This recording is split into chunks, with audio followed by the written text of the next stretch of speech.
Yo guys, what is good? I hope you're all doing absolutely amazing and are trading safely in the markets. It's your boy VGOK here and I'm back with another case study video for you guys. In today's video I'm going to be going over a full trade breakdown, and it was for an Euro USD buy scenario which in the end achieved me a 1 to 21 risk to reward ratio.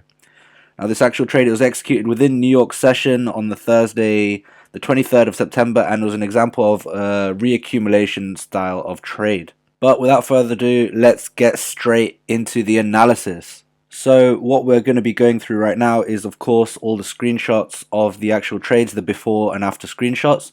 So what you guys can see on your screen right now is the first position I took. This trade actually consisted of two separate positions.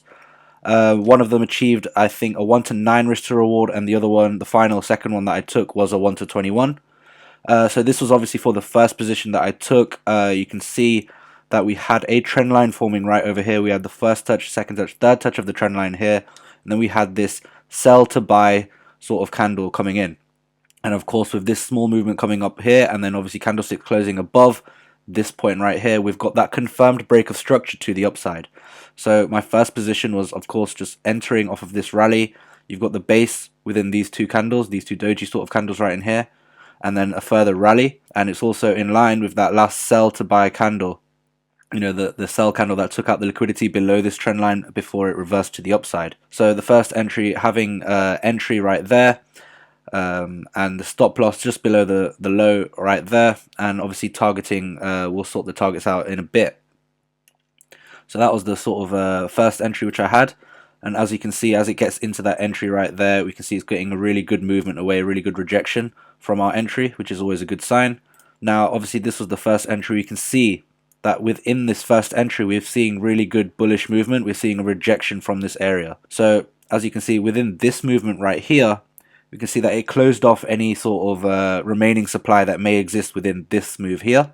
Within this sort of downwards move here, there may be some supply zones still there, and as you can see, there was a degree of supply right in this area because it caused this rejection right here. It caused this movement to go down. There was a wick indicating there was a rejection, but because we've reacted so positively away from this zone, it was a matter of seeing whether we can get any sort of mitigation from here, from this point here to this point here. So from this here is another impulse. We want to see if that gets any sort of mitigation.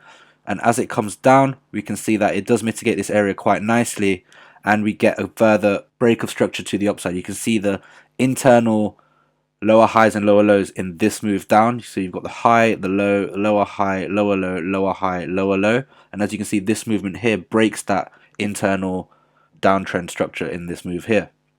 So that gave me confidence to go for my second entry, having my entry within this imbalance fill and having the stop loss at the bottom of this wick right here.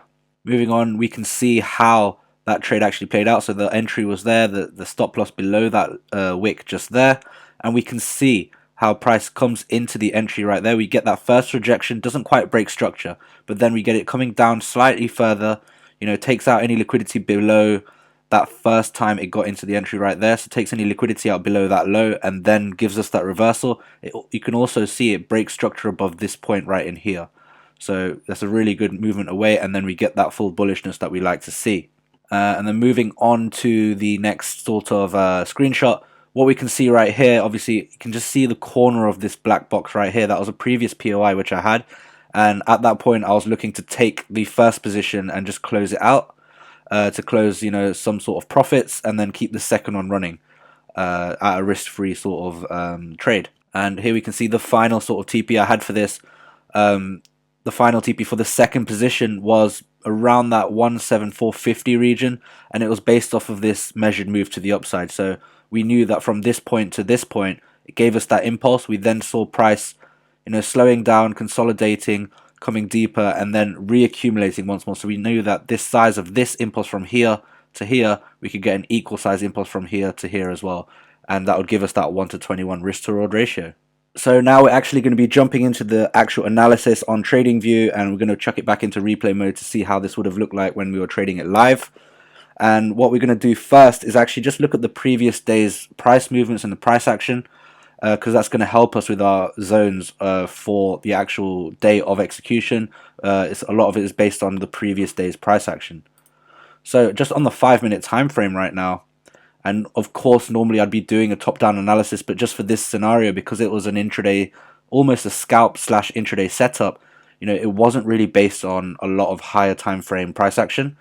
I was looking to get in and out of this trade, within the same sort of day. I wasn't looking to hold this overnight.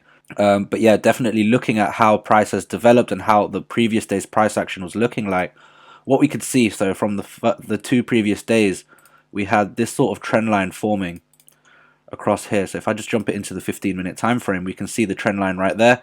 So we've got the 1 touch, the 2 touch right there, and then we get this massive influx of price right in here. So this is the day before the actual day I looked to execute, which was here, this buy. And we see this massive influx of price, and this was actually due to this whole volatility right here was all due to the FOMC news release. Now looking at this again, what we actually saw at 7 p.m. on that day, we saw the price wick down, close out any liquidity below any lows that were sitting over here. We can see very equal lows in this point here, so any sort of stop losses that were sitting around here were taken out by that FOMC news event. We then saw price spike to the upside, clearing any liquidity above this trend line. So any money sitting above that trend line, anyone looking to place sells along this trend line, along this momentum line, they were taken out as well, because price spiked up and then reversed once more to the downside. And by looking at the larger time frame structure again on this, so just looking at the 45-minute time frame, we can see the manipulation within this wick here, a buy to sell movement, and the higher time frame structure was looking bearish after that, because you've got the lower high, lower low, lower high, lower low. So that downtrend was sort of kept. So that indicated to me that, okay, that we could still get some bearish selling POIs from this point here, so this lower high to this lower low, that impulse, we can still get some points of interest within there. And the points of interest which I actually found for that was based on the 5-minute time frame. Now what we can see here is 3 consecutive bullish candles before that massive drop in price. So having a point of interest just from the open of those start of those 3 consecutive candles up to about 50% of that last buy to sell candle, just as a rough point of interest. And that was where I was looking to see, any potential sell scenarios, or, if I was in any buys on the way up, I'd be looking to take, close those profits out. So we knew that we could be buying up to this sort of zone.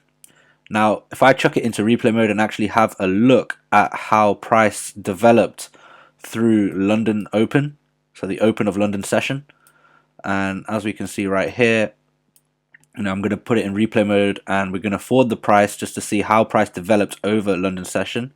We can see at around 8:30 a.m.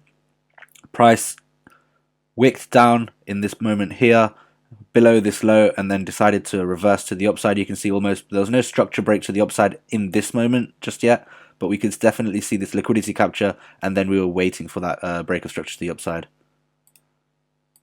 And as we forward the price, you can see we get that break of structure to the upside, so we can start formulating our points of interest within these sort of areas. And to be honest, the main point of interest within this area, it was all to do with sort of this you can call it this base rally area, or you've got the last sell candle before it started moving bullish, before order flow started to move bullish. So the general sort of area, you could sort of generalize it to around this sort of area here, and that would be your potential buying zone, your hedged buys for the major sells that you're looking for. So this was a counter trend trade, which I took. Seeing price, we're now going to be monitoring price as it gets into this new buy zone which we've identified, and we know that we're going to be looking to buy in this rough area and looking to take profits up at this area here. So there we've got the bullishness, and we start to see it come into the point of interest right now. So we're actually going to knock it down into the 3-minute time frame, and what we start to see is a build of this trend line that's starting to form right now. So what we can see right here, we've got 1 touch, 2 touch, and 3 touches of the trend line before we get that sell to buy movement which we saw in the screenshots. So this was that accumulation, that reaccumulation which we saw in the screenshots, and basing our first entry upon this rally base rally which we've just seen in there. So we've got that rally, base, rally, which we've seen in there, and we know that we're going to be looking to place our first entry there. We're having around about a 3 pip stop and looking to get a 1-to-9 risk to reward ratio, taking profits up at that sell zone which we identified earlier. So as we forward the price, so in that moment here, in this movement up, that bullish uptrend was definitely confirmed. At this point here, price never really closed above the previous significant lower high, which was here. It only closed above this point when it moved up in here. So that gave us validity, confirmation to go for a buys in this zone. And as we forward the price, we can see we're getting good movement away from the zone. It's closed off any potential supply left in this movement down. You know, in some scenarios we can see in this moment there was a degree of liquidity, equal highs or roughly equal highs in this area, and we saw a buy to sell movement that broke structure below this low here. So there was an argument for a sell side as well, so you could have been hedging your sells at this point. But by the looks of how good this accumulation looked in a previous point of interest, you know, I wasn't really interested in selling at that point. It didn't look that definitive to me. So as we forward the price, we get that movement up right in here, evidence that this point of interest in here was respected, this mitigation was successful, which gave me confidence and confirmation to go for this second entry right in here, having entry at the imbalance fill, having the stop loss literally just at the low right there. So looking at a 1.3, almost a 1.5 pip stop pretty much, which is really, really small and really good. And obviously we're just waiting for price action, see how it develops. And after we get this movement here, we're definitely confident enough to move this position right here to move it to risk free. And of course we've got our TP for our first position, you know, definitely identified, and we're just going to be monitoring how price develops in this area right here. So as I forward the price, we can see how price develops. You know, we're starting to see some consolidation in this area. You know, looking at this, you know, you've got a decent argument right here. You know, you've got some roughly equal highs, some liquidity sitting above this high right here, and you get that buy to sell scenario. It breaks structure below this significant higher low. So, you know, argument for the sell side off of this sort of general area is you know, you wouldn't be surprised to get, you know, some sort of distribution happening in that zone. And that's what we start to get around this area. You know, that it starts to look like the start of a distribution. And obviously as we see how price develops, you know, we can start to see it is making a downwards move. It's making lower highs and lower lows at this point. And then in this movement right here, we get a break of structure to the upside. You know, think about the lower highs, the significant lower highs and lower lows, which obviously I've identified right here in the blue circles. And you can see the significant lower highs and lower lows, and right here, this significant one here is the last one that gets broken. So once that gets broken, we get a short retracement into here, continuation, and then we see price rally on to the upside. So essentially, this is a reaccumulation because it started off looking like a distribution. We had a creek sort of almost be forming there, and then we get the break of structure to the upside. And watching how price develops, that was our first TP hit right there. And once we knew that this was a reaccumulation, we knew where we could look to take profits for our second position. Essentially, we're looking to get a measured move from this impulse right here to here, and we're looking to get an equal size impulse to the upside right there. So roughly around where it is right now. And looking at that, there was a good quarter level of 1.17450, which is where I looked to take that final profit, and that gave me that 1 to 21, almost a 1 to 22 risk to reward ratio right there. And at that point, you know, after a 1 to 21 and a 1 to 9, that's more than enough profits. Literally for me, that's enough profits for the week. You know, it's enough profits to you know, consistently compound your account. And that's another important thing that I just want to touch on right now, is knowing when to, you know, not trade in the markets, knowing when to, you know, call it a day after a good day of percentage growth, a good day of gains, know when to sort of call it quits, and, you know, be grateful, be happy for the profits that you've made in the markets. So there we have that full breakdown of that EU buy scenario, which in the end it gave us a risk to reward ratio of a 1 to 21.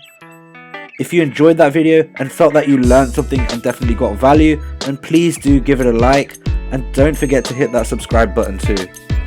And also, to stay up to date with any of my future video releases, please do click that little bell to turn the post notifications on. Thank you guys for watching, and I'll catch you guys in the next video for more of that trading source.